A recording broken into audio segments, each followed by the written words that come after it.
kita bakal bincangkan topik yang sangat apa yang kita panggil broad, it's a very broad topic, iaitu selok belok perundangan di sekitar vaksin COVID-19. Saya dah berjaya tarik seorang peguam untuk bersama dengan kita malam ni.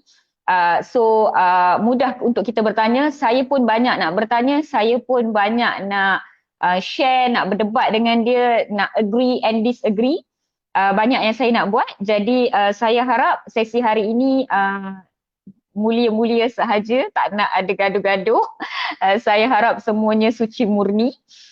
Dan kepada macam biasa di awal rancangan kita akan continue ambil kedatangan. Jadi saya sangat berbesar hati, saya sangat happy kalau saya boleh tahu rakan-rakan mendengar live sesi Celoteh Dr. Mala ini daripada mana. So saya nak share sedikit hari ini. Saya sangat terharu hari ini, saya hampir nak menangis apabila saya mendapat message di komen saya, di wall saya, komen di wall saya mengatakan ada pendengar Celoteh Dr. Mala daripada Hong Kong yang membuat keputusan untuk menerima vaksin sebagai warga asing, dia Malaysian di Hong Kong, setelah mendengar sharing daripada Celoteh Dr. Mala. Dan saya rasa kita sebagai tim Celoteh Dr. Mala, saya nak kongsikan kredit ini dengan kamu semua sebab sesi Celoteh Dr. Mala ini sangat positif dan sangat tinggi dia punya outreach dia sebab jasa semua tim Celoteh Dr. Mala, bukan saja Dr. Mala, tim immediate yang lain, right hand saya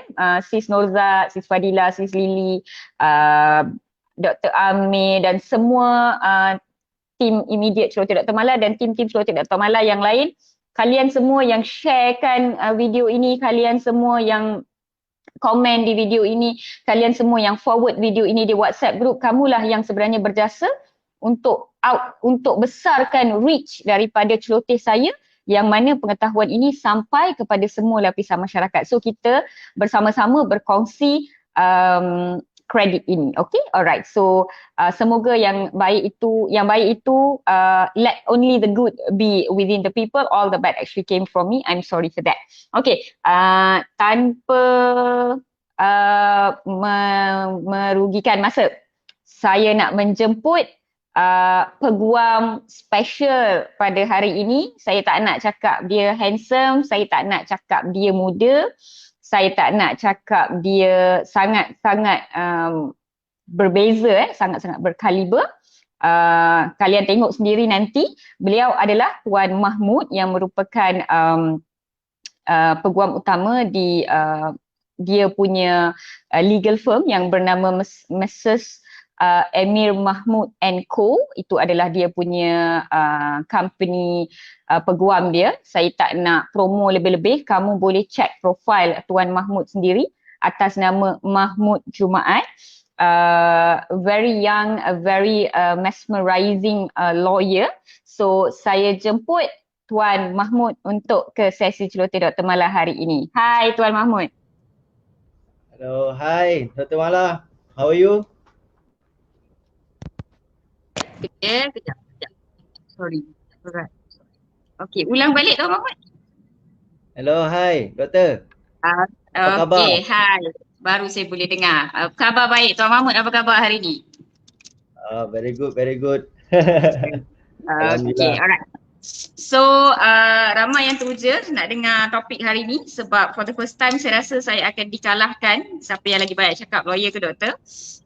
Saya kena kurang berceloteh sikit hari ni.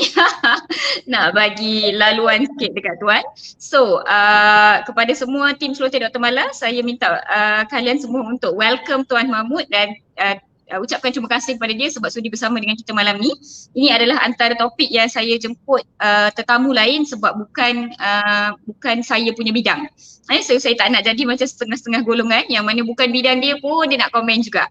So bidang perundangan ni saya nak berikan kepada Tuan Mahmud. So Tuan Mahmud, cuba saya boleh tak introduce diri sikit untuk tim Celoteh Dr. Mala kenal you. Oh, hai semua. So basically saya merupakan seorang peguam khusus dalam litigasi. Banyak buat general litigation dalam bidang ada buat medical negligence, ada yang buat dalam case defamation, corporate cases dispute, ADR. Tapi basically malam ni saya tak sabar nak cakap satu benda, doktor. Apa tu? Mungkin sebabkan vaksin malam ni doktor nampak cantik sangat. Okey, dia macam ni tau. Dia macam ni tau, tim celoteh Dr. Mala, dia orang tahu saya datang live selamba je pakai t-shirt, tak ada makeup, tak ada apa. Tapi saya betul. tahu Saya follow doktor. sebab peguam ni dia macam ni tau Tuan Mahmud. Dia dah kalahkan kita dengan first impression sebenarnya. Cara I know peguam ni dia ada strategi dia. So dia punya first impression tu dia dah kalahkan kita dah. So I kenalah lebih first impression sikit daripada peguam kan. So that's why I thought okay jom hari ni awal-awal tu kita garangkan diri dulu. Macam tu lah lebih kurang. Ataupun mungkin pesan sampingan daripada vaksin yang saya ambil pagi tadi. Mungkin lah. Betul. Nampak sangat berbeza. Okay, alright. So Tuan Mahmud, sebelum saya dah ada soalan berjela-jela dah ni untuk diajukan kepada peguam yang ramai kata wow, lawa, wow, handsome semua ni. So soalan pertama yang saya nak tanya dengan Tuan Mahmud sebagai orang yang di luar daripada bidang kesihatan, orang yang layman lah kita panggil kalau you belum ambil satu medical case tu you pun tak tahu sangat kan tentang dasar-dasar perubatan di sekeliling case tersebut. Bagi Tuan Mahmud sendiri, apa acceptance level Tuan Mahmud terhadap program vaksinasi COVID-19 kebangsaan, penerimaan Tuan terhadap vaksin ini sendiri? You rasa macam terlampau awal ke ataupun tak adil ke ataupun okey je ke? Apa you sebagai individu, apa you rasa? Okay, Anis, my personal opinion basically saya sebagai orang panggil layman lah sekilas sini saya bukan ahli dia. Saya berpendapat bahawa ini adalah masa yang sesuai. Mungkin saya rasa pihak MOSTI dan KKM dah buat thorough research on this dan saya percaya mereka telah membuat keputusan yang terbaik untuk rakyat Malaysia. So memandangkan sekarang ramai orang yang rindukan zaman sebelum COVID. Dan ramai orang yang sangat terjejas. Dan saya sendiri sebagai peguam pun banyak syarikat terpaksa tutup dan ramai orang yang dibuang kerja. Dan saya tak rasa mana-mana orang yang tidak terjejas daripada COVID ini. Dan sekiranya pihak MOSTI dan KKM berpendapat bahawa ini adalah satu alternatif yang terbaik untuk rakyat Malaysia. Bagi saya secara individu kita sepatutnya bersyukurlah sebab at least ada inisiatif diambil. Cepat atau lambat bagi saya itu kita kena serah kepada yang pakar. Because saya dari segi undang-undang bolehlah cerita kan. Sama ada you boleh tak saman orang untuk sekiranya terkesan daripada ambil vaksin ini, boleh ke tak, berapa lama proses tuntutan yang boleh dibawa di mahkamah, nak ambil tuntutan tindakan secara apa, itu saya boleh explain. Tapi bila cakap pasal vaksin cepat ke lambat, bagi saya masa tu saya serah sebulat-bulatnya dekat pihak berkuasa. Okay, faham. Thank you so much sebab Tuan Mahmud memang jawab daripada persepsi you sebagai seorang peguam dan as a layman juga. Sebenarnya kami para doktor, para petugas kesihatan kami agak terkilan bila perkara sebegini dikritik secara terbuka oleh orang yang bukan pakar. So dia kata terlampau cepat ke, tak adil ke, clinical trial tak lengkap ke apa ke, suka hati dia je dia cakap. Macam saya bila bab perundangan saya tak nak komen sendiri, walaupun saya ada a little bit of knowledge in terms of medical legal dengan perkara-perkara sebegini sebab memang kita belajar benda ni sebenarnya, but still you know saya tak nak lebih sudu daripada kuah orang kata. So very thankful sebab Tuan Mahmud sebagai peguam sendiri memang mengambil pegangan bahawa let the government do the best. So sebenarnya kalau orang di luar sana kamu berfikir bahawa ni cepat sangat ke, adil ke, boleh ke, bukan saja kerajaan Malaysia, semua kerajaan seluruh dunia pun mengambil langkah yang hampir serupa. Kalau kita ada penyakit berjangkit ini dan kita masih tak nak menggunakan ikhtiar vaksin, kita akan berada dalam keadaan denggi juga. Denggi pun sama, dah lama dah kita hidup dengan denggi tapi tak ada vaksin, dan you know denggi masih it's an endemic dan masih membunuh dan all that. Baiknya denggi ni dia tak berjangkit daripada A kepada B, dia berjangkit daripada nyamuk kepada manusia. Jadi penularan dia masih boleh dikekang sebab kita boleh bunuh nyamuk tu. Tetapi dengan COVID-19 ni bukan macam tu, takkanlah kita nak you know orang yang daripada orang ke orang kan, kita tak boleh nak buat apa-apa. Alright. Soalan pertama saya, Tuan Mahmud, hari ni saya terima vaksin. So pagi tadi saya pergi ke pusat pemberian vaksin tersebut. Perkara pertama yang saya perlu buat adalah sign consent form, ataupun ada orang panggil benda tu waiver form dia kata ya. So dari sana saya dah bersetuju bahawa saya menerima vaksin ini, saya faham, saya sukarela dan sebagainya. So soalan saya, kalau seorang penerima vaksin dia dah sign borang tersebut, adakah ia bermaksud bahawa saya tidak boleh mengambil apa-apa tindakan undang-undang sama ada terhadap pemberi vaksin ataupun KKM ataupun kerajaan dan sebagainya? Apakah legal repercussions, apakah fungsi consent form tu, dan apakah perundangan yang kita faham di sebalik consent ataupun waiver form ni?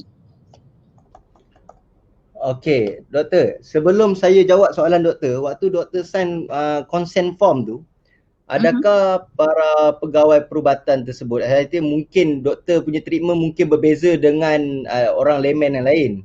Sebab doktor pun pegawai perubatan dan doktor faham kesan dan akibat daripada ambil vaksin. Tapi adakah pegawai perubatan tu cuba jelaskan dekat doktor tentang kesan dan akibat? Iya, dia bacakan satu demi satu, dia suruh saya faham balik juga. Lepas tu saya nak cepat tau. Saya tak tahulah pula lepas sign consent tu kena cucuk terus. Saya ingatkan lepas sign consent tu kita duduk dan tunggu turn kan, sebab nampak macam ramai dalam bilik tu. So bila sister tu baca kan, saya macam okey. Lepas tu dia baca kat saya macam okey. Saya macam nak cepat tau. Tak boleh, dia suruh kita baca juga satu-satu depan dia. Dia make sure dia tanya balik faham ke, ada soalan ke, faham ke, ada soalan ke.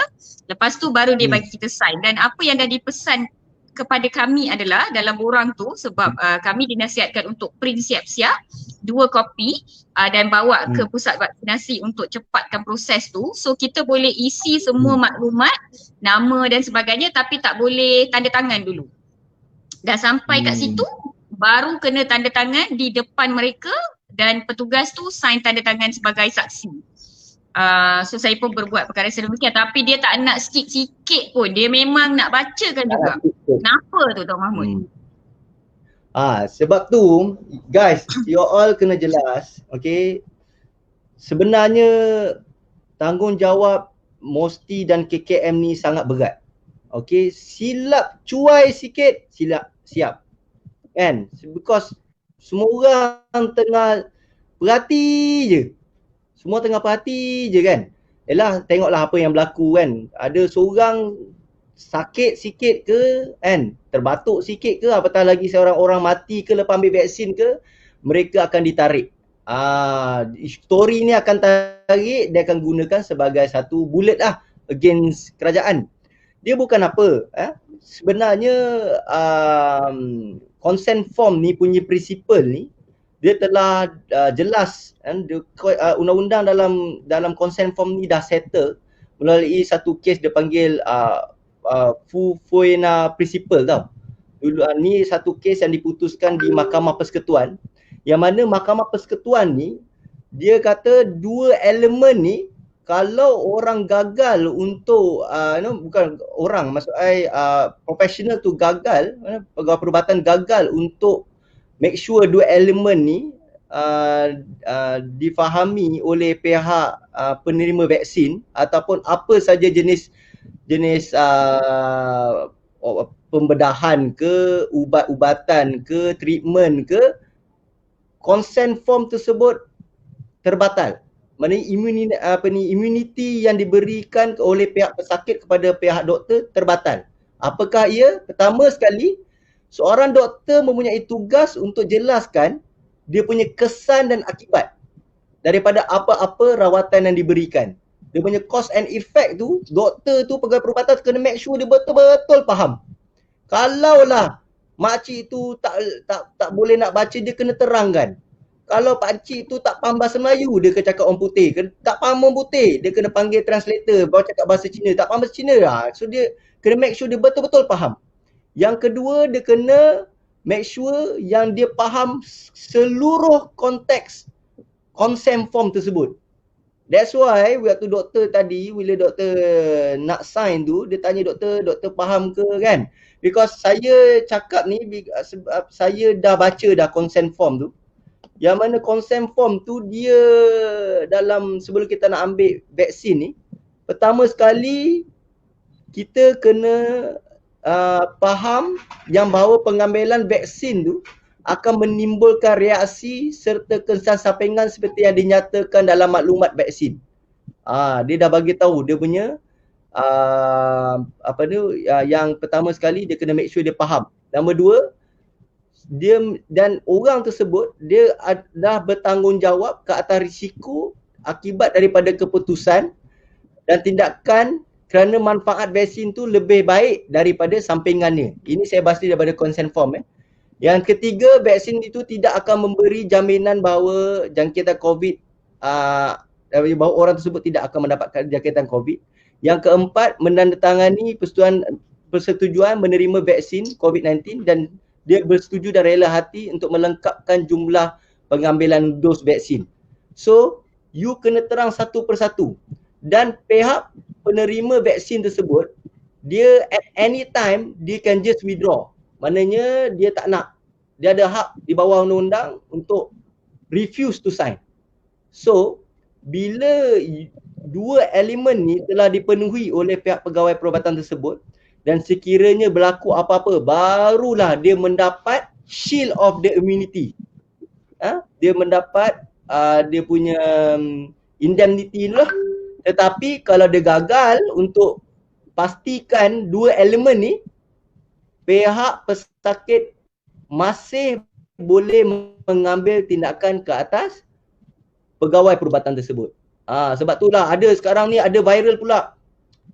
Russia dorang buat paksaan secara keras ke atas dia punya rakyat. Saya tak tahulah, Allah alam lah. Kan? Kat Malaysia tak boleh. Kalau you buat paksaan secara keras, jadi apa-apa, maknanya pihak penerima vaksin tersebut boleh mengambil tindakan ke mahkamah walaupun kalau dia tak sign. Kalau sign pun dia still boleh juga kalau dia gagal untuk memenuhi dua elemen ni.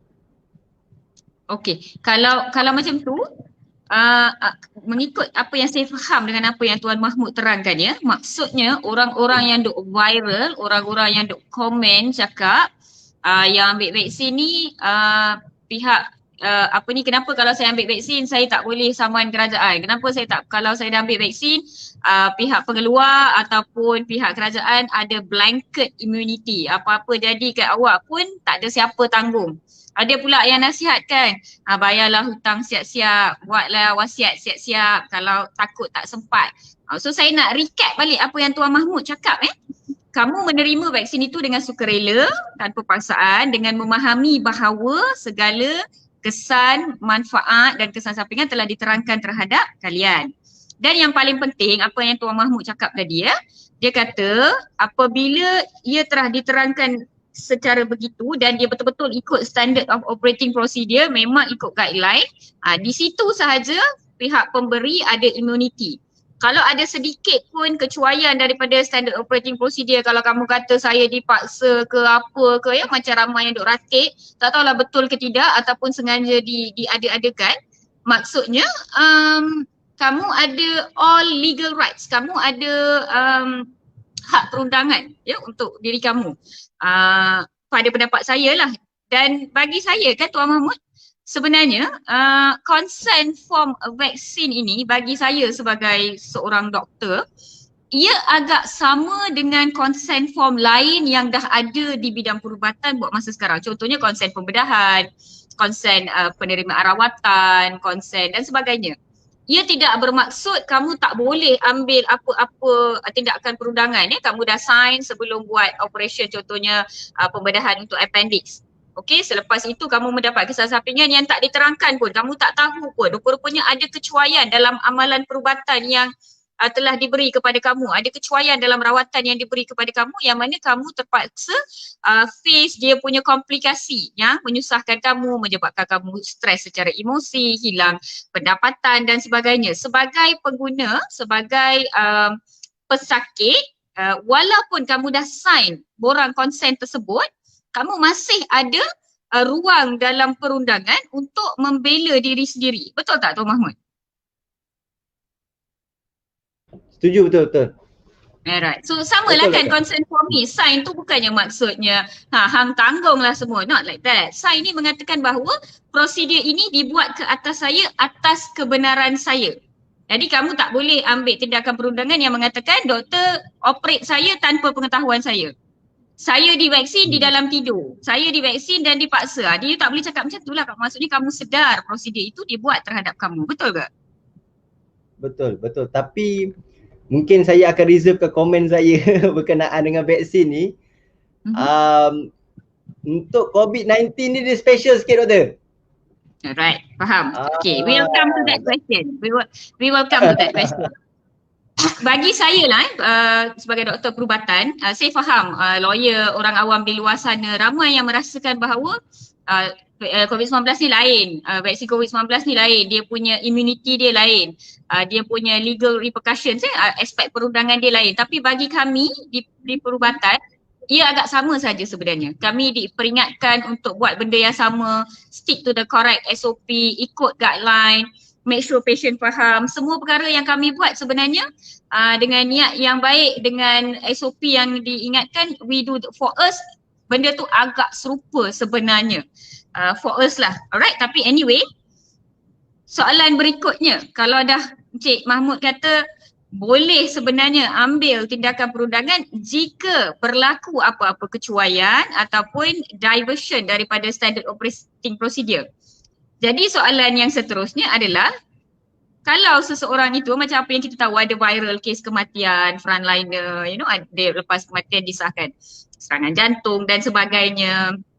Jadi sebenarnya boleh tak keluarga si mati itu mengambil tindakan undang-undang untuk menuntut kematian si mati itu yang sebenarnya hospital mengesahkan meninggal dunia adalah disebabkan oleh serangan jantung. Tapi boleh tak family ni ambil tindakan undang-undang dengan mengatakan mungkin tak vaksin tu yang jadi trigger kepada serangan jantung, mungkin tak vaksin tu ada role, ataupun boleh ke ambil tindakan perundangan? Yang pertama. Yang kedua, ada ke barang kes sebenarnya ataupun sebenarnya dia akan there's nothing, dia null situ sahaja. Apa input Tuan Mahmud? Dia begini, dalam kes negligent especially medical negligent, pertama kos dia sangat tinggi. Dan beban pembuktian pun sangat tinggi. It's not an easy task lah for a lawyer to bring a medical negligent punya case. So tapi dia punya standard elemen yang kita perlu penuhi ada 3. Pertama, duty of care, kewajipan berjaga-jaga. Breach duty of care, pelanggaran kewajipan berjaga-jaga. Nombor 3, causation. Yang mana disebabkan kecuaian tu menyebabkan injury tersebut. Okey. Yang saya nak tekan dulu 2 benda ni dulu. Kewajipan berjaga-jaga dan pelanggaran kewajipan berjaga-jaga. Sebab dalam membuktikan kewajipan berjaga-jaga dia kena buktikan selalu test yang orang panggil, dia panggil reasonable man test. Okey, saya nak tanya Dr. Mala. Doktor kerja di hospital sebagai doktor? Jabatan Doktor Kecemasan. apa? Doktor Kecemasan. Jabatan Kecemasan.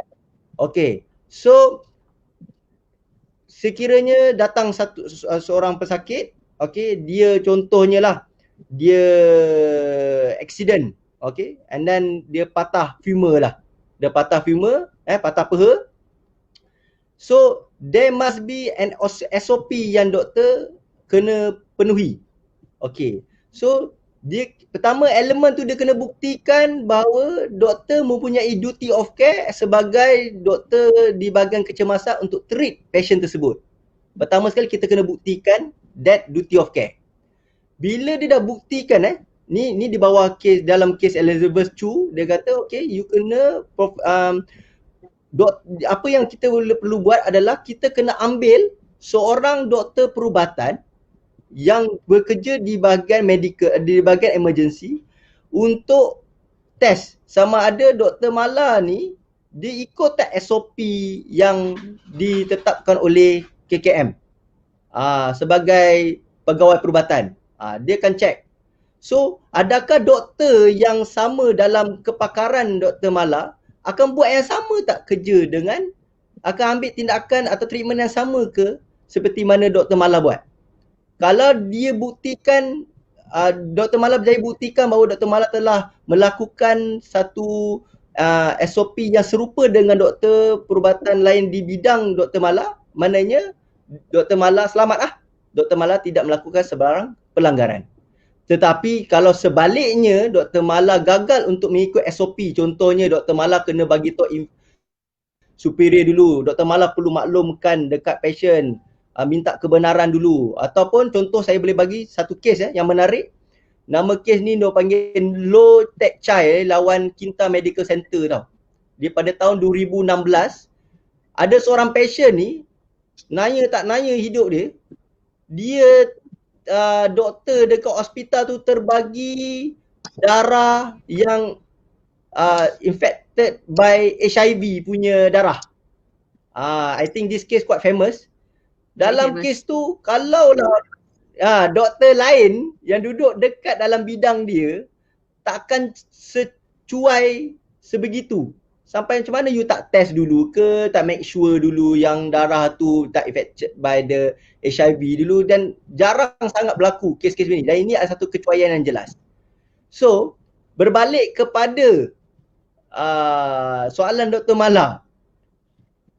Kes vaksin COVID-19 ni, siapa doktor pakar yang kita nak panggil untuk membuktikan yang vaksin ni adalah penyebab kepada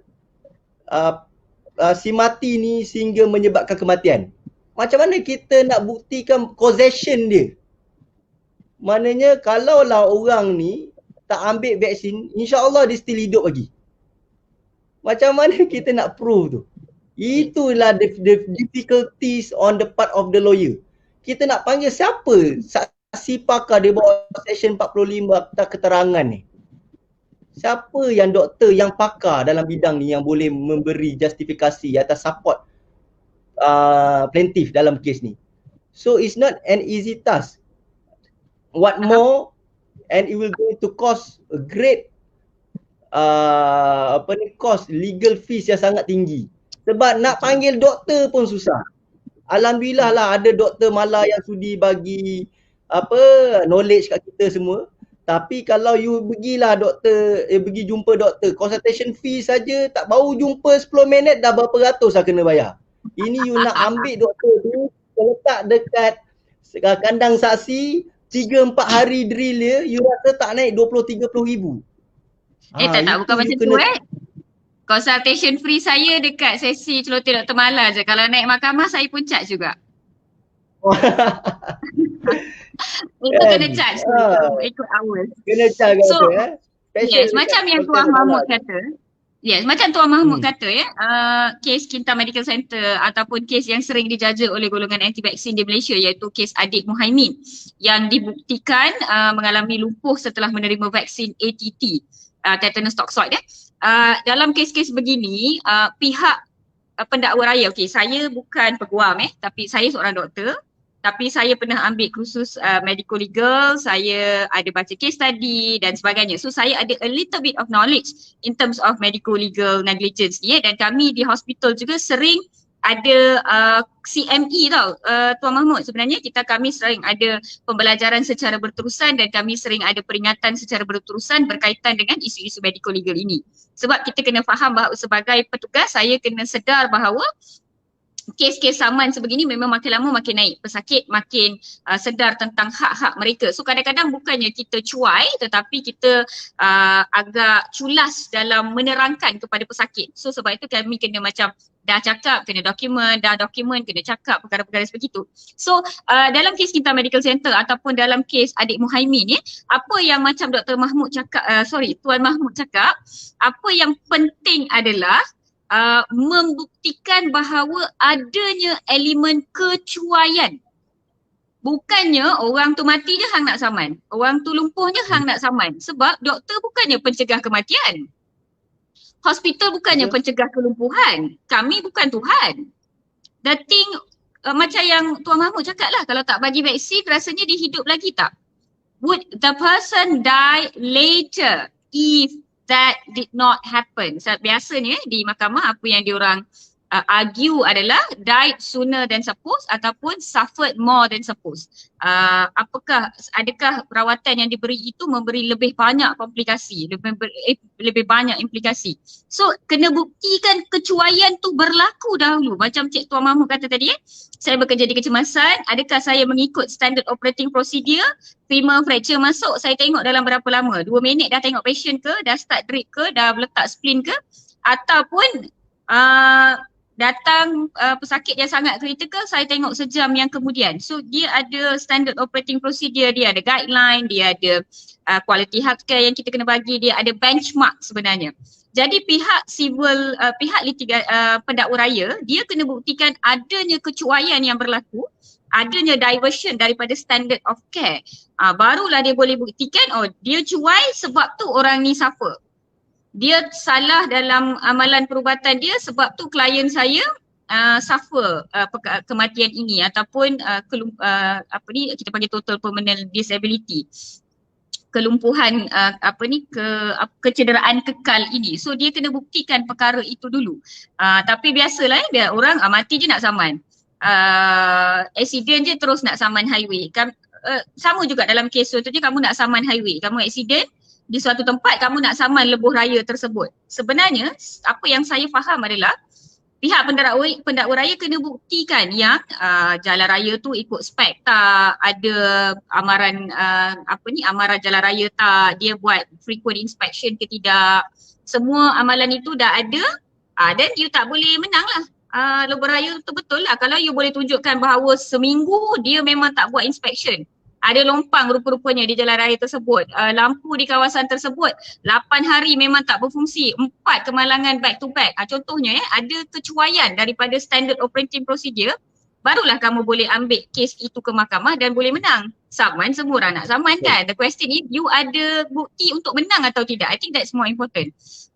And macam yang Tuan Mahmud cakap, apabila penerimaan vaksin COVID-19 dan kemudiannya berlaku kematian, contohnya kematian disebabkan oleh serangan jantung, kena ada seorang lagi pakar yang memberi input bahawa kematian ini mungkin disebabkan oleh vaksin ataupun memang disebabkan oleh vaksin. Kena ada medical report, kena bukti tu kena challenge dekat mahkamah, tengok ada orang cabar tak diagnosis tu, bla bla bla dan sebagainya. So proses dia panjang sebenarnya.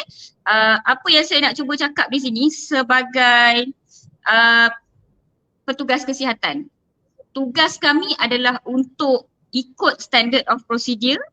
Tugas kami adalah untuk berniat nak memberi yang terbaik kepada pesakit dan kami ikut guideline. Kalau selepas itu kematian ataupun kecacatan masih berlaku, then itu bukan salah kami lah. Kami tak boleh nak lawan fitrah. Betul tak Tuan Mahmud? Itu yang in the end itu yang kamu attest di mahkamah kan? Betul. Yes, alright. Tapi apa yang vaksin COVID-19 ni yang lain daripada vaksin lain? Kenapa you kata dia lain sikit? Okay. Dia macam ni tau. Saya nampak benda ni, dia kalau tanggungjawab doktor atau pegawai perubatan yang mengenakan vaksin ke atas penerima vaksin tu, dia mungkin boleh diambil tindakan kalau dia langgar SOP. Okay. Tapi kalau contoh disebabkan vaksin tersebut menyebabkan contoh macam kita, saya nak terang sikit pasal causation. Saya cerita pasal causation. Kita kena faham kalau dalam causation ni dia ada dua jenis causation. Satu causation adalah causation in fact, nombor dua dipanggil sebagai causation in law. Causation in fact ni, okey, saya terangkan dulu doktor sebelum saya jawab soalan doktor tadi. Causation in fact ni maknanya adakah dengan ialah sekarang kan viral. Semua macam saya kata tadi, penerima vaksin ni orang akan perhati. Ada tak benda-benda lah, contohnya lepas kau terima vaksin tiba-tiba cantik macam Dr. Mala, okey lah, terbaik lah, positif. Tapi kalau tiba-tiba terima vaksin, tiba-tiba naik jerawat pula, lepas tu muka hodoh pula, dah mesti keluar viral. And then tiba-tiba macam nak jadi lagi sedih, tiba-tiba kena vaksin, hari ni esok kena heart attack. Itu perkara-perkara yang kita kena faham. Okay, dalam nak ambil kes negligent ni, especially medical negligence, is not an easy task because the great challenge dia adalah burden of proof. Beban pembuktian tu bukan letak dekat doktor tu. Beban pembuktian ni adalah letak kepada orang yang menuntut. Di bawah section 101 Section 101 Rules of Court, you kena buktikan bahawa orang yang menuntut tu dia yang kena buktikan. So dalam kes ni, macam saya kata tadi, di bawah Section 45 Akta Keterangan, siapa pakar yang kita nak panggil? Sebab test yang pertama untuk causation in fact adalah you kena make sure yang doktor tu dia foreseeable, yang dengan cucuk vaksin ni, contohnya dalam kes kematian, akan menyebabkan kematian. Dia panggil sebagai foreseeable test, foreseeability test. Adakah dengan cucuk vaksin ni akan menyebabkan seseorang itu yang mengalami penyakit sakit jantung akan menjadi lebih serius sehingga boleh menyebabkan kematian. Macam mana nak bukti tu doktor? Nombor dua, but for test. Di dalam lingkungan causation in fact yang sama, kalaulah Cik Man ni tak ambil vaksin ni, insya-Allah Cik Man ni still hidup lagi. But for test. Tapi disebabkan vaksin ni lah Cik Man kena jantung dia lebih serius dan sehingga Cik Man meninggal dunia. Macam mana nak buktikan tu? Nombor dua, kalau kita dah buktikan causation in fact, kita kena buktikan pula causation in law. Apa maksud causation in law? You kena buktikan yang dia remoteness tu. Kalau contohnya lah, kita jangan sembang pasal vaksin, kita sembang pasal contohnya lah, sekarang ni kan kita ada dua alternatif. Satu alternatif medical punya medicine, satu lagi kita ambil homopati ataupun perubatan kampung. Nak jadikan cerita lah alternatif ni, perubatan alternatif ni, kita dah pergi berubat dekat doktor, doktor kata, oh ni jantung dia ni dah lemah sangat ni, saya rasa elok awak bawa balik lah, kan? Ataupun awak tinggal, saya rasa dalam sebulan dua lagi ni, sebab jantung awak dah lemah sangat, awak kena stop isap okok dan awak kena ambil lah ubat ni. Sebab kalau nak pergi operation sangat berbahaya sebab awak pun ada kecil manis yang serius. Awak kena jaga makan minum dulu, dan kalau awak dah sihat, dan baru kita boleh go for pembedahan. Okay, dia pun balik. Balik, Mak Teh datang. Dulu jiran Mak Teh seorang ni pun ada penyakit juga, dia ada penyakit jantung berlubang. Lepas Jiran Makti tu jumpa Pak Yop ni, Pak Yop ni dia bagi satu ubat kampung. Lepas dia perkena ubat kampung tu, dia terus jantung dia tu jumpa balik doktor, pergi buat screening balik, jantung dia dah sihat. Semua terkejut. Standard cerita kan. So dia pun pergi jumpa Pak Yop. Pak Yop pun bagilah ubat kampung. Elok dia perkena ubat kampung hari ni, esok pagi terus arwah. Boleh tak dia sama Pak Yop? Padahal dia dah ada dah ni. Dia dah ada simptom jantung dah teruk, dah berlubang yang serius. Boleh tak dia sama Pak Yop? Benda yang sama juga.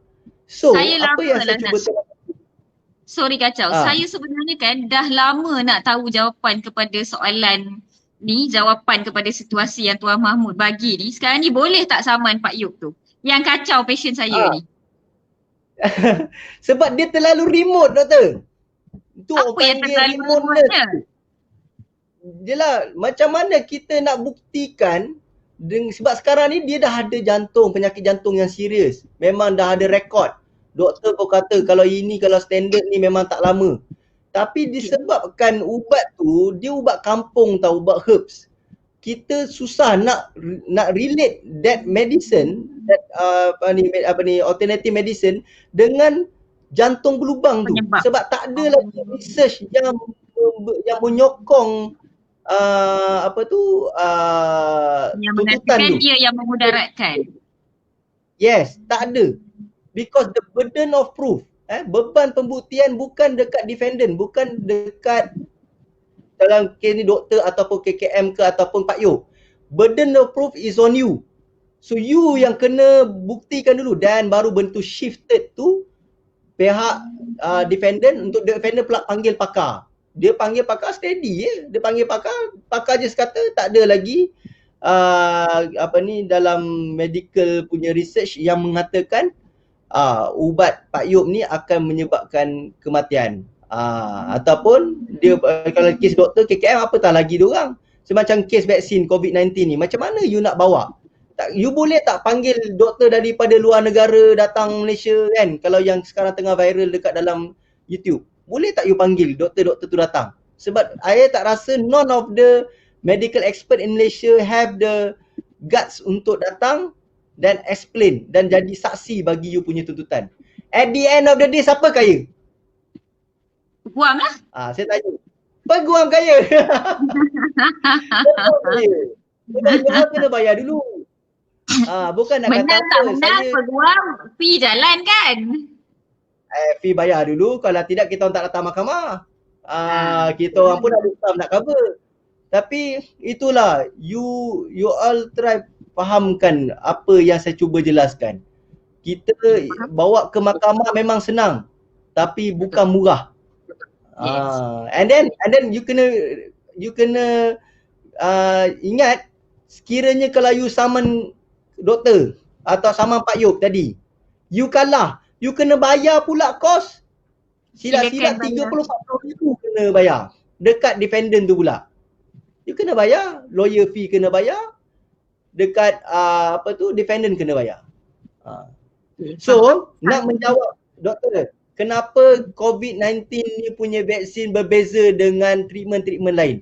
Okay, dia macam ni doktor. Ni saya punya pendapat personal, personal opinion. Selepas saya baca, memahami konteks emergency ordinance, ordinance darurat. Saya dan juga berbincang dengan pengamal undang-undang yang lain, peguam-peguam yang bijaksana yang lain. Saya faham bahawa di bawah Seksyen 6, okey, kita saya baca Seksyen 6 sekejap.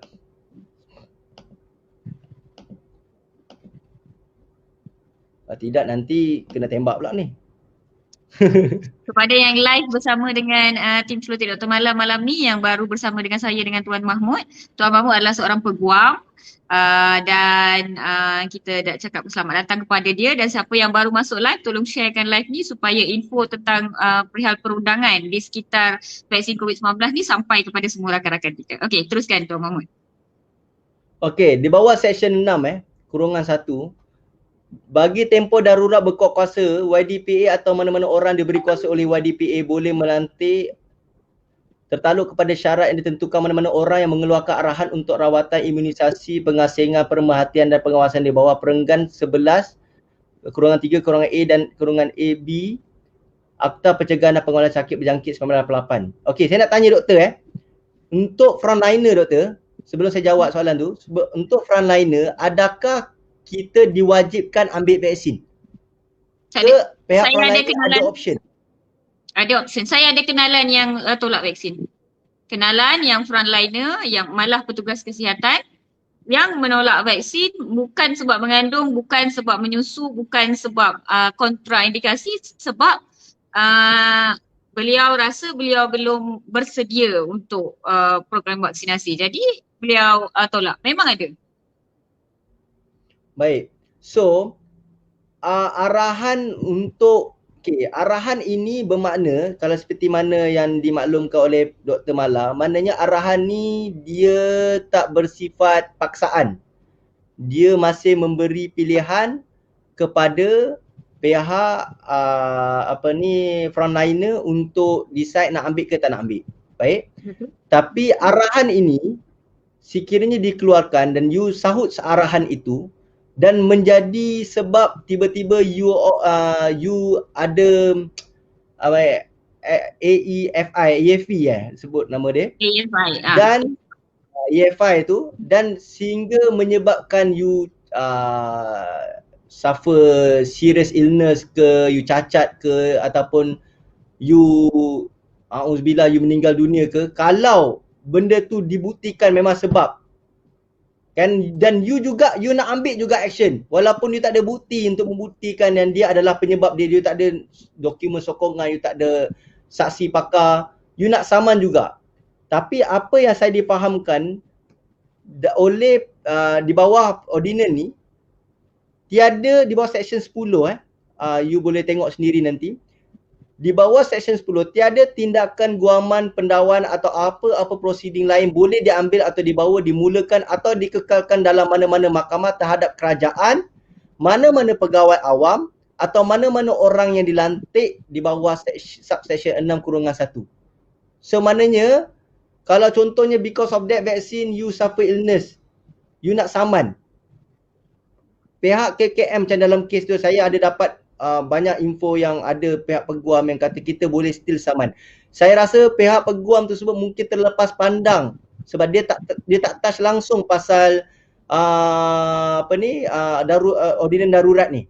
Ordinan darurat ni kata you nak saman KKM tak boleh. Tapi you kena ingat sebenarnya you all have been given a choice. You nak ambil ke you tak nak ambil.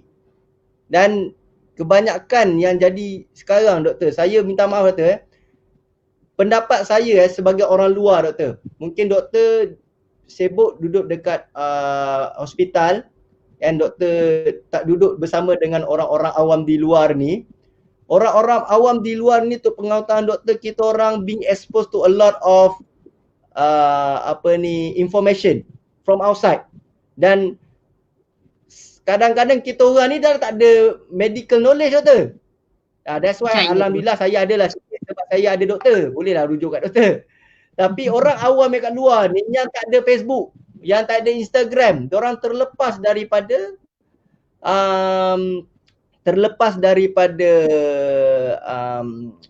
assistance from doktor. Dia punya exposure ni tak ada. So at the end of the day, diorang punya exposure ni adalah daripada YouTube ataupun kenalan-kenalan, share daripada WhatsApp. So kadang-kadang kita tak boleh nak salahkan orang kat luar. Saya sendiri sebagai orang luar, kadang saya pun kita tak boleh nak kecam orang-orang ni. Sebab diorang tak ada exposure daripada media sosial. Diorang ada surat khabar. Itu pun sekarang siapa baca surat khabar? The only way is daripada info-info daripada WhatsApp, daripada ni. So itulah saya cuba sampaikan, nak saman KKM dorang ada absolute immunity. Nak saman Mosti ke nak saman KKM absolute immunity, but you should be remind yang waktu you nak sign consent form tu, you have all the liberty just to say no. Yes. Dorang tak paksa you. Tapi bila you dah ambil, you cannot lah bila jadi apa-apa you blame orang tu pula. It's not fair. Kan? Apatah lagi you nak blame tak apa, you nak saman tak apa, tapi itulah cost dan juga buang masa lagi dan the risk lagi and percent success rate lagi. Saya tak rasa benda tu satu benda yang berbaloi lah. Kalau ada klien datang kat saya pun saya suruh dia fikir balik lah. Kan? Tapi ada juga peguam, kalau Tuan Mahmud tak apalah, you kata fikir balik, you bagi tahu pasal kos, you terangkan upfront betapa beratnya kes itu. Mungkin ada juga peguam yang kata jom kita try dulu. Yelah, dia pun nak test water, dia pun nak tengok boleh ke tak, dia nak try skill, nak test power kan. So mungkin ada juga peguam yang sebegitu, saya tak tahu. Tak ramai peguam yang saya kenal di luar sana. Yang saya kenal seorang dua pun yang dah bersara juga. Jadi itulah thank you untuk Tuan Mahmud sebab come forward tonight, sebab saya pun duk tercengang macam tu kan. Saya ingat saya yang paling kuat berceloteh. Ni you bercakap, saya pula yang tercengang. Oh macam tu rupanya Oh barulah saya terdiam. Oh gitu. Jadi ialah bidang yang berlainan. Saya rasa saya tahu medical legal sedikit sebanyak, tetapi saya mengambil saya mengambil keputusan I don't want to say it from me, so that's why I called you. Thank God, sebab saya rasa kalau saya memang saya mengarut lah, saya rasa saya sembang tari je. Thank God Tuan Mahmud boleh bagi fakta yang sebenarnya banyak membuka mata ya. Tapi saya nak tambah sikit saja. Saya faham dari segi Tuan Mahmud, you kata ada blanket immunity sebab ordinan darurat tu. Jadi saya rasa saya pun terlepas pandang perkara tu sebenarnya. Dan macam yang Tok Mahmud cakap tadi, kena buktikan, kena ada pakar cross refer dan sebagainya. Tapi saya suka nak mengingatkan untuk kepada rakan-rakan di luar sana, tim Slow Tidak Termalah, kepada pendengar di luar sana, saya rasa setiap kali kamu rasa kamu sebut perkataan saya nak saman, benda ni biasa saya nak saman, saya nak viral, normal. Semua orang gertak menggunakan perkataan ini. Saya rasa perkara pertama yang kita kena fikir balik adalah, adakah orang tersebut berniat jahat terhadap saya? Sebab I think life is all about a cycle. Kalau betul orang tersebut sebenarnya cuai dalam mengendalikan saya, berniat jahat terhadap saya, dia memang kalau saya tak ambil proses litigasi ini, saya tak tegakkan keadilan untuk diri saya, maka lebih ramai yang akan teraniaya. Jadi saya rasa di situ mungkin wajar ya. Tapi kalau kamu sekadar nak besarkan ego kamu, sekadar kamu rasa marah, sebab itu kamu nak ambil kes, dan orang tu sebenarnya dah buat yang terbaik, dah jalankan tanggungjawab dia, dah buat mengikut standard operating procedure. Dan I think kita perlu fikir balik sama adakah musibah itu ditakdirkan untuk saya ataupun memang datang dari kecuaian petugas tersebut. Ini applies to everything kemalangan ke, ataupun rawatan ke, ataupun anything lah dalam semua sebenarnya. Kita rasa nak saman semua orang dalam dunia ni. Kalau kita marah je kita nak saman orang. Kalau kita marah je kita nak viralkan orang. Tapi saya rasa the first step is always go through the proper channel. Complain, bertanya, minta feedback ya. Saya rasa dekat mahkamah pun kadang-kadang dia tanya tak soalan tu Tuan Mahmud. Adakah kamu dah cuba untuk tanya in the proper channel? Ada ke macam tu? Of course dia akan tanya kita ada ambil reasonable action ke tidak. Sebab tu saya rasa ada setengah kawan-kawan kita kat luar sana yang tahu saya bersama dengan PPIM. Dan inilah nasihat-nasihat yang saya berikan dan kita orang semua bincang. Kita deal direct dengan KKM, kita deal direct dengan Mosti, kita hantar surat direct pada mereka, kita tanya, minta penjelasan, dan alhamdulillah ada yang buat live. Contohnya YB KJ Khadijah Jamaluddin spend masa dia explain, bagi pencerahan, dan itulah reasonable action tu memang menjadi satu consideration lah on our part before kita decide untuk nak kecam ke tak nak kecam. Macam saya katakan tadi, memang doktor terlalu banyak doktor. Especially melibatkan vaksin ni kan. Contohnya kan, doktor tadi saya nak doktor cakap tadi sama ada niat jahat ke tak. So orang boleh create doktor, dia kata ini ada lah tu untung sikit kan. Ada duit ni mestilah ada sokong vaksin, kalau tidak buat apa, ada lagi alternatif lain, vitamin C kan. Ada Untung bukan niat jahat. Untung bukannya satu niat jahat. Semua orang hidup berasaskan wang. Kita bukan hidup dalam sistem barter. I don't think mengambil keuntungan cikgu luar biasa doktor. Apa? Untung luar biasa. So bila dia jadi paksaan, so dia tak perlu nak buat marketing sangat, semua orang paksa ambil. So ini adalah benda yang dimainkan doktor, benda yang dimainkan. And then dia kata ada alternatif lain. Tengok sekarang ada orang dah mati, and then ini adalah satu cara di population. So perkara-perkara ni memang viral di luar sana dan kita pun tak nafikan. Contohnya kan, kenapa kita benda ni baru sangat, selalunya vaksin, I think most of this I think doktor dah touch dah. Sebab tu saya pun tak nak tekan sangat sebab saya follow doktor kan. Contohnya kenapa kita ni benda ni, macam doktor tanya soalan first question tadi, kenapa cepat sangat vaksin kan? Ini kita mana ada test lagi dekat animals, even kita dan apatah lagi kita tak boleh nak saman. Ini adalah satu cara untuk nak jadikan kita sebagai rat.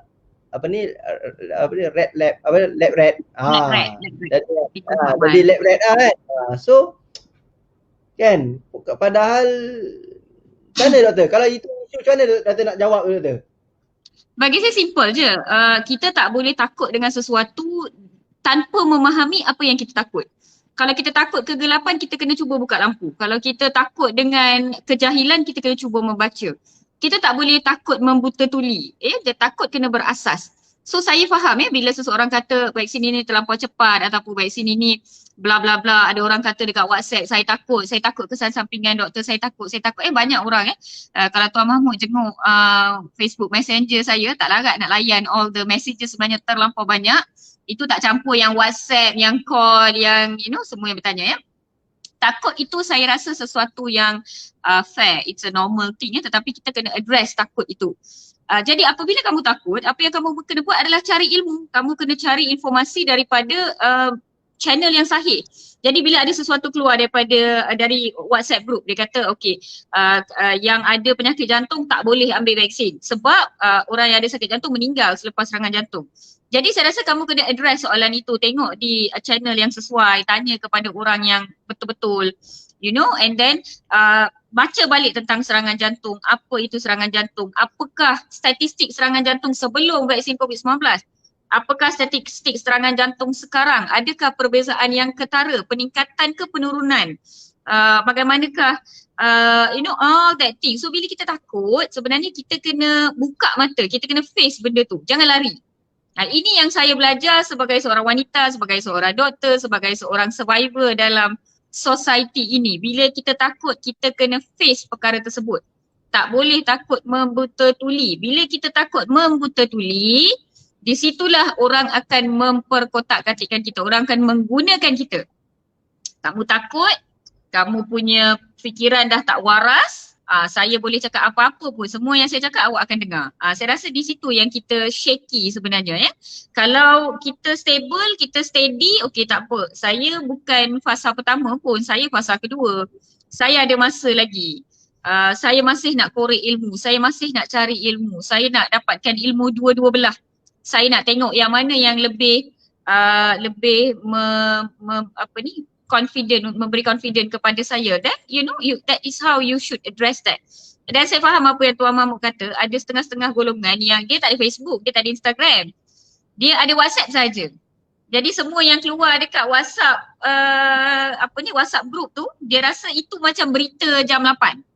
Itulah masalah yang kita hadapi sekarang Tuan Mahmud sebab nak bagi informasi pun Macam you cakap lah, orang tak baca surat khabar, orang tak tengok berita sangat, orang main smartphone. Dan ada golongan ni dia WhatsApp saja dia punya smartphone dia. Call, WhatsApp, dua ni je. Ni adalah golongan warga emas kebanyakannya. Jadi kita cuba untuk reach out kepada golongan sebegini sebenarnya. Okay, sikit lagi nak tanya Tuan Mahmud sebab sangat berharga masa you malam ni. Banyak yang banyak info yang kami boleh dapat sebenarnya. Macam yang Tuan Mahmud kata tadi, sebenarnya dah ada dalam ordinan darurat tersebut yang mengatakan bahawa KKM dan pihak kerajaan ada blanket immunity. Jadi tak boleh dibawa ke mahkamah pun.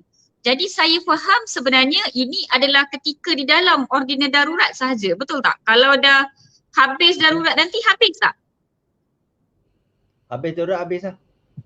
Habis darurat dia akan habis, tapi dia tak boleh nanti bila dah habis tu nanti untuk penyakit yang berlaku, contohnya dia nak jadikan cerita time meninggal time ni. Lepas habis tu nanti you nak ambil kes yang sebelum tu punya. Pendapat saya sangat susah lah. Tapi yang berlaku ketika darurat. Correct. Tapi still macam saya kata, it's not an easy task. It's not an easy task. Tapi Tuan saya Mahmud, nak share dengan doktor. Saya nak share doktor. Bagi pendapat saya doktor, kita ni bagi saya hidup kita mudah je doktor. Hidup kita mudah je. Kalau kita sakit, kita jumpa doktor. Kalau kita nak tahu pasal hukum hakam, vaksin ni halal ke haram, kita bagi kat mufti yang buat homework dia sebelum keluarkan fatwa. Kan? Sebab nanti kalau kenapa kita takut dengan hukum halal haram ni? Sebab kita takut nak menjawab nanti bila kita dah meninggal dunia. Kan? So, kita bagi sepenuhnya tanggungjawab tu dekat mufti lah, para pihak berkuasa.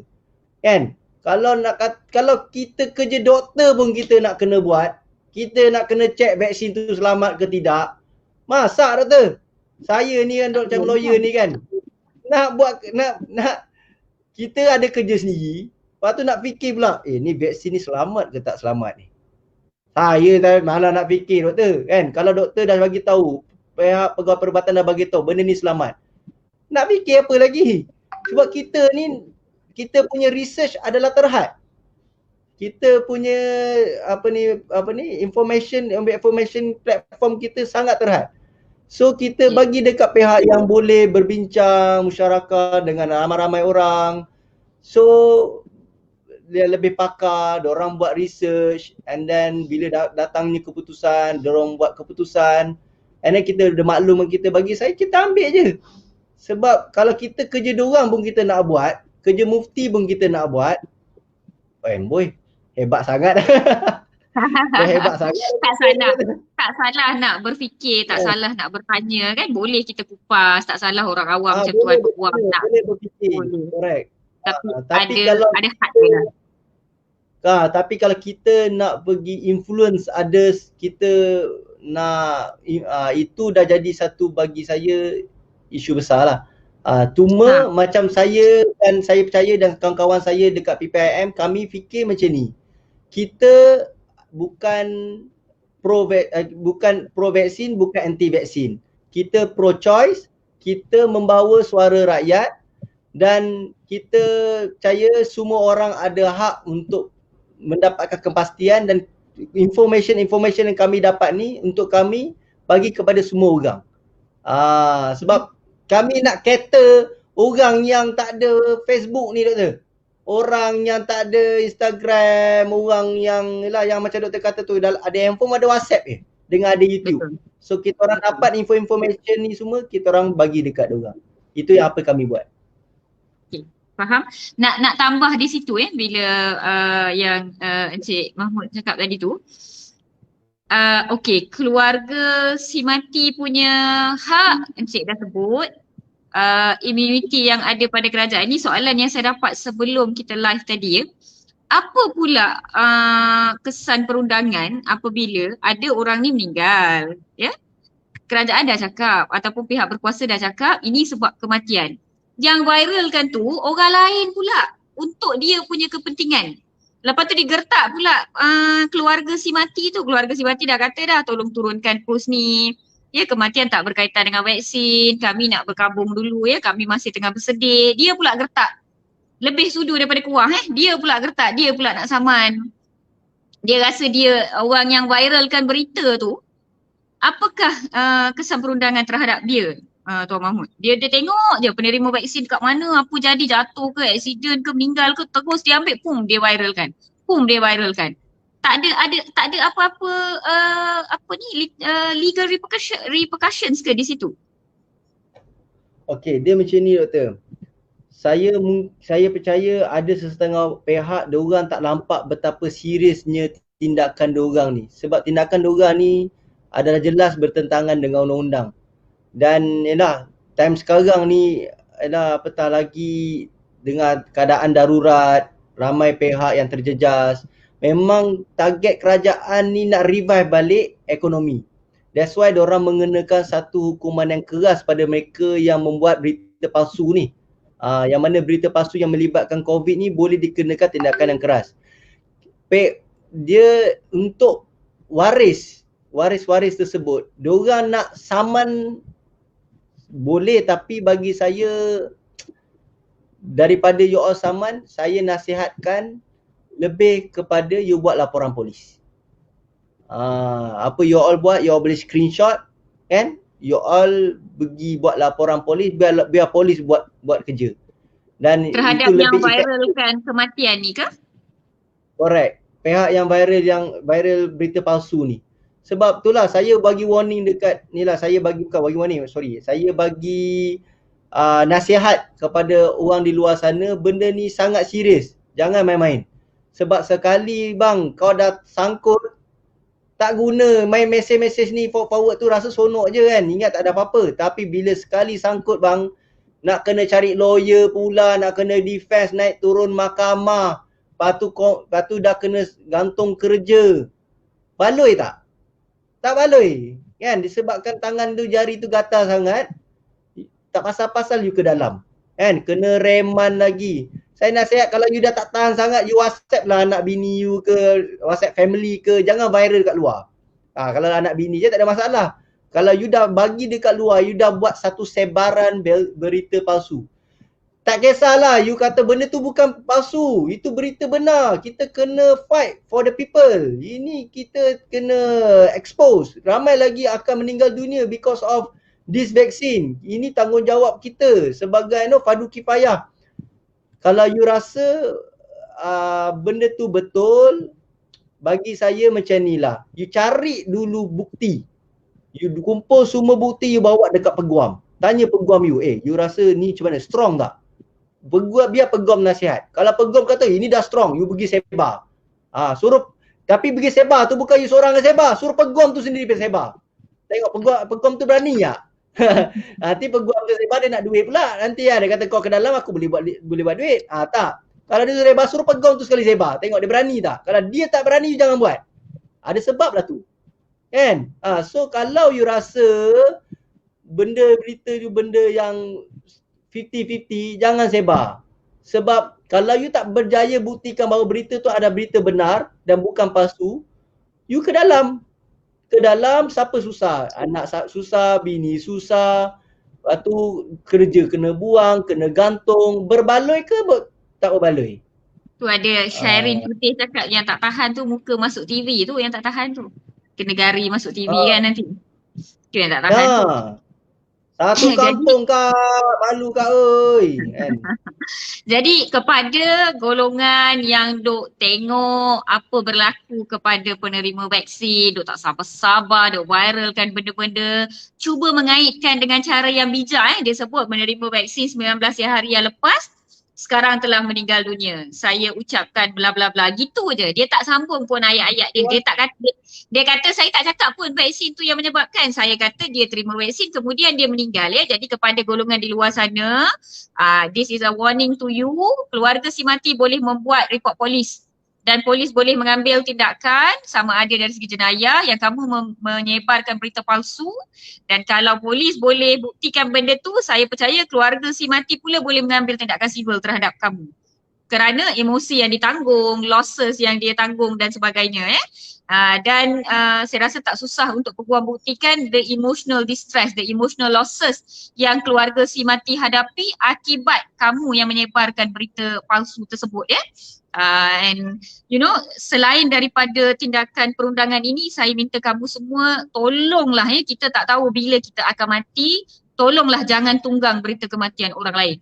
Kita tak tahu lepas kita mati apa yang akan berlaku. 1 minit selepas saya mati apa berlaku? Saya viral ke? Saya diketawakan ke? Saya tak tahu apa berlaku. Jadi jangan buat dekat orang apa yang kita tak nak ia berlaku kepada kita. Because life is a circle. It will come back to you at any point of time. Kita rasa kita bongkak, kita rasa kita angkuh sebab kita sihat. Kita tak tahu selama mana kesihatan ni dipinjamkan kepada kita. So tolonglah be more kalau tahu apa itu manners, kalau golongan di luar sana yang saya panggil anti-vaksin, sorry. Kalau kamu tahu what is courtesy, tolong jangan tunggang berita kematian orang lain tanpa permission daripada keluarga waris itu sendiri. Kalau keluarga tu cakap, okay tolong aku viral kan, and then please do the favour. Kalau tak, biar dia, macam Tuan Mahmud kata, biar dia bawa pergi peguam. Biar dia kumpul bukti. Biar dia buat laporan polis. Dia ada hak. Biar family tu buat. You tak payah nak lebih-lebih. Kalau you nak tolong, you PM tepi. You jangan nak sebarkan. Kesian dia orang. Tengah stres, tengah sedih lagi, hampa pergi tambah pula dia punya kesakitan. Don't do that. So sorry membebel sikit. Nak tambah sikit doktor. Ramai orang salah faham ni doktor. You all, walau you all tak tulis apa-apa tapi you all share je. You all share tu saja adalah satu, you know, the law is settled dah on that point. You share pun dah bersalah. Betul. You tak tulis apa-apa, you share bersalah. Contohnya ada setengah orang dia nak jadi bijak sikit, dia tulis, lepas tu dia buat kurungan. Dia buat tanda soal. Dia kata, ada orang dah meninggal, ni pasal vaksin ke? Masya Allah. Kan? Dia buat tanda soal. Dia macam ni tau, you all kena faham. Kadang-kadang kita rasa kita dah bijak, kita tak cakap pun, kita tanya je. Dia dalam undang-undang ni, dia bukan atas apa yang you cuba sampaikan ataupun apa yang you kononnya kata, saya maksud saya macam ni, bukan macam tu. Tak. Dia dalam undang-undang ni, dia depends on what based on understanding from the readers. Pembaca dekat luar sana tu, dia baca you punya statement tu, apa yang diorang faham. Reasonable man test lah. Kalau orang reasonable readers kat luar sana, bila baca you punya statement tu, apa yang you cuba sampaikan. Kalau dia baca, ni dia cuba sampaikan bahawa vaksin ni akan menyebabkan kematian. Vaksin ni boleh membunuh. So you bertanggungjawab dengan kenyataan tu. Walaupun kenyataan tu dia cuba main, bagi lampat lenggak-lenggok, ada tanda soal lah apa kan. Tapi bila baca kat luar tu, dia baca dia faham apa. You kena bertanggungjawab, you kena hati-hati. So paling terbaik je tadi kena buat apa? You tak payahlah, you buat tak tahu je lah. Kan? Daripada you tak tahu pasal, you share, you kena tanggungjawab pula. Jangan share. Kalau kamu rasa berita tu tak betul, jangan share. Kalau kamu terima daripada WhatsApp, tak tahu information daripada mana, YouTube channel mana pun tak tahu, jangan share. Dan tolong tegur saya tahu dalam banyak WhatsApp group kawasan perumahan, dalam WhatsApp group family bila ada orang yang kita segani yang share benda tu, kita rasa susah nak tegur dia. Tolong tegur. Tolong bagi balik. Kalau saya bagi balik poin-poin, saya bidas balik dan saya kata tolong forwardkan balik kepada orang yang memberi kepada kamu. Lepas tu dia akan jawab lah, saya tak tahu siapa yang bagi, ni forwarded. Tak apalah, you forward dekat orang yang forward dekat you. Nanti dia ke belakang. So very simple. Kalau kamu tak pasti, jangan forward. Kalau kamu rasa orang yang forwardkan tu tak pasti, tolong tegur dia. Kita semua ada peranan kita dalam society ini dan we have to play our part well. Dah sejam 22 minit Tuan Mahmud. Bila doktor bertikam lidah dengan lawyer memang tak berhenti lah saya rasa. Tapi banyak yang kami belajar hari ni, especially saya rasa yang saya sedar adalah macam you cakap tadi causation in fact, causation in law, beban pembuktian tu sangat besar sebenarnya.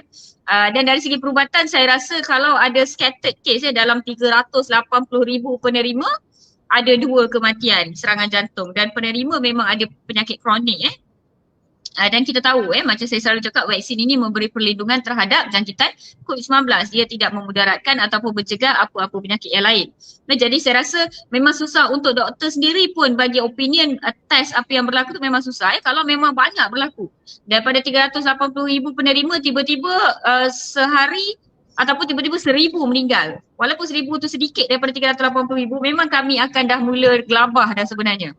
Tetapi itu tidak berlaku bila hampir 200 million dos diberi seluruh dunia. Kita tak nampak satu trend di mana kematian yang lain nampak lebih tinggi. Apa yang kita nampak adalah contohnya allergic, anaphylactic dan perkara sebegitu agak tinggi. Jadi kita nasihatkan daripada awal. Kita tanya daripada awal, kita terangkan daripada awal, kita pantau sebegitu. So buat masa sekarang saya rasa daripada penerima vaksin fikir nak saman ke tak nak saman, boleh saman ke tak boleh saman, sebab saman ni macam Tuan Mahmud kata bukan murah Saya rasa apa yang lebih wajar adalah apa kata korek ilmu tentang vaksin ini, fahamkan tentang penerimaan dan pemberian vaksin, apa SOP yang kita kena ikut, apa guideline yang pihak pemberi kena ikut, apa kesan sampingan yang boleh dialami, apa yang tidak boleh dicegah oleh vaksin ini. Kalau saya dah dapat vaksin ni, saya boleh dapat denggi ke doktor? Kalau saya dah ambil vaksin COVID-19, saya kena ambil vaksin influenza tak doktor? Soalan-soalan begini, koreklah ilmu sebelum tibanya turn kamu. Dan apabila tiba turn kamu, buat keputusan atas kapasiti kamu sendiri. Pastikan tiada siapa yang menghasut kamu dan tiada siapa yang memujuk kamu untuk berbuat demikian. Jangan pula masuk mahkamah nanti cakap, saya memang tak nak vaksin tapi Tuan Mahmud pujuk saya suruh ambil. Tak bolehlah macam tu. You are an adult. Apa dia? Hello? Okay. You are an adult, you dah matang, you sendiri tahu, then you yang kena buat keputusan tersebut sama ada kamu mahu atau tidak Macam Tuan Mahmud cakap, kamu ada liberty sama ada untuk menerima ataupun untuk menolak. So thank you so much Tuan Mahmud untuk join sesi celoteh Dr. Mala hari ini. Kami minta kata-kata penutup daripada Tuan Mahmud. Okay, untuk kawan-kawan kita di luar sana, macam saya terangkan tadi, kalau ada apa-apa berita yang kurang pasti, pertama sekali macam tadi Dr. Mala kata, kita dapatkan kesahihan tersebut. Sebab kita kena faham kita dalam perubatan ni ada dua side. Satu medical perubatan, medical, nombor dua perubatan secara alternatif. Okey. Dan dua-dua side ni macam bukan nak kata apa doktor, masing-masing ada dorang punya kelebihan dia, dan tapi actually mereka saling assist each other lah kan. Tapi kalau contohnya sekarang ni kita bercakap tentang vaksin ni adalah di bawah perubatan medical So standard mesti ada puak yang perubatan alternatif akan mengecam medical berkenaan dengan dia punya produk, dan mengatakan bahawa produk tersebut bahayalah, tak selamat lah. So benda ni kalau kita nak ambil bulat-bulat, kita kena faham dulu, cari kepastian, double check dengan macam saya difahamkan dalam MySejahtera pun ada explanation, and Dr. Mala pun ada bagi pencerahan, dan kita dapatkan kepastian. Sekarang Dr. Mala senang, you boleh terus direct dengan Dr. Mala, dapatkan kepastian. Macam mana doktor kalau macam ni, insyaAllah saya rasa Dr. Mala more than happy untuk bantu daripada you just tanya sesat je tanpa dapatkan satu jawapan yang tepat. Macam contohnya kalau kita sakit jumpa doktor, kalau kita tak nak tanya pasal hukum hakam, tanya mufti kan. So saya harap orang di luar sana, kalau ada apa-apa lagi isu yang kurang pasti, janganlah kita kongsikan, kerana kesemua tindakan kita mempunyai kesan dan akibat. Okey. Thank you so much sebab meluangkan masa. Saya rasa banyak sangat soalan sebenarnya dekat bawah ni. Kalau ada masa nanti kita jawabkan di ruang komen. Kalau ada umur yang panjang kita jumpa lagi dalam sesi ni. Thank you so much. Dan ada yang tulis kat sini Tuan Mahmud kena jadi lawyer kepada tim Celoteh Dr. Mala. Saya harap Dr. Mala ataupun tim Celoteh Dr. Mala tak perlukan lawyer at any point of time. Janganlah sampai saya kena naik turun mahkamah. Tapi of course kalau ada apa-apa yang saya nak tahu, saya sering berhubung dengan rakan-rakan peguam ya, sebab mereka adalah yang, yelah dia ahli dalam bidang tu, biar dia yang cakap, biar dia yang berbicara. Dan saya nak recap sikit apa yang Tuan Mahmud kata.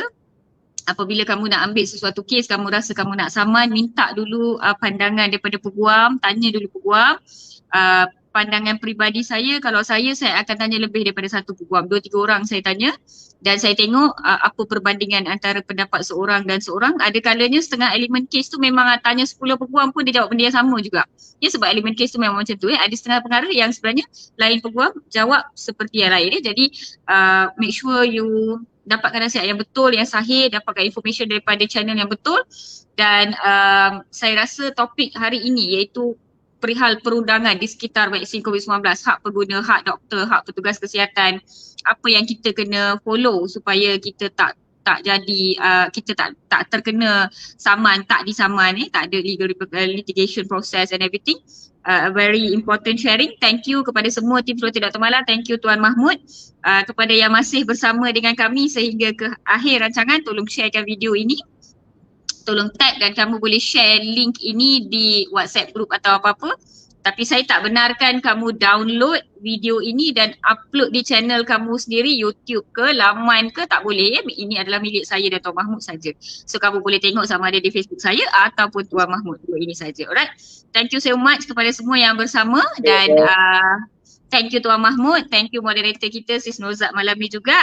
Selamat malam dan take care, stay safe, stay healthy. Kita jaga kita. Bye-bye.